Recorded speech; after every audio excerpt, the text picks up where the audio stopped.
viongozi wa chama cha ODM wakiongozwa na acting party leader Anyang' Nyong'o, two deputies Osoti na rafiki yangu Bwana Simba Arati, chairman wa chama, all protocols observed. Bwana asifiwe nyote. Bwana asifiwe. Hebu nione wangapi wamwombea Raila ashinde uchaguzi tarehe 15.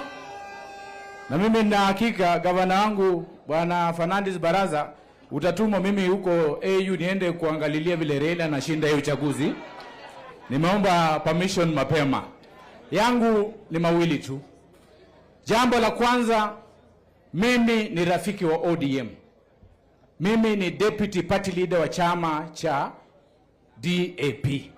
Lakini siasa yangu nafanya na mheshimiwa Raila Amolo Odinga. Kwa sababu mimi najua huyu Kalonzo Musyoka hakuna mahali anaenda. Huyu Eugene anafuata Kalonzo Musyoka. Eugene ni party leader. Lakini game yao hata haikam hata uweza mtoto na hiyo game yao hiyo haieleweki. Si ndio hivyo? Mimi nafuata mwelekeo ya ODM. ODM ni Raila na Raila ni ODM. Mimi nataka kuchallenge hao viongozi nyoko mbele. Raila anaweza kuja hapa Kakamega, aende Busia, aende kwa any market bila hata shilingi moja na watu watajaa hapo. Kwa sababu Raila ana roho ya watu. Nyinyi viongozi wenye mko saa hii, please msiweke nyoka kwa mfuko. Nyinyi si Raila.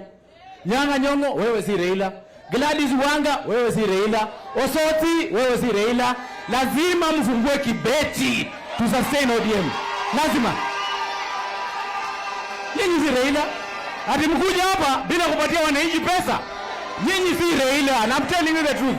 Msipofungua kibeti mtaua hii chama. Sio hivyo? Hakuna mtu hapa mwenye anafikia Raila. Raila anaweza kuja hata tembee hapa watu watamfuata tu. Hata mimi nitamfuata na niko DAP. Lakini nyinyi lazima mfungue kibeti. The ODM is sustained. Asanteni. Challenge ya mwisho. Challenge ya mwisho. Na Nyong'o uko hapa nataka unisikie. Challenge ya mwisho. Raila anaweza amua kule Nairobi naenda maandamano. Wewe nionyesha hapa mtu anaweza enda maandamano hapa. Huyu Osozi. Haya. Uko sawa. Huyu anaenda maandamano.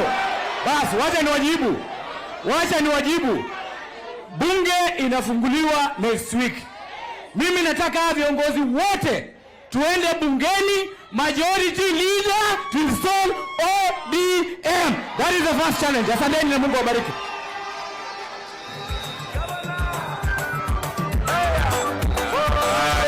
Huyu anaitwa Crocodile. Yeye ni DPL wa DAP. Crocodile. Wacha sasa nimkaribishe gavana kutoka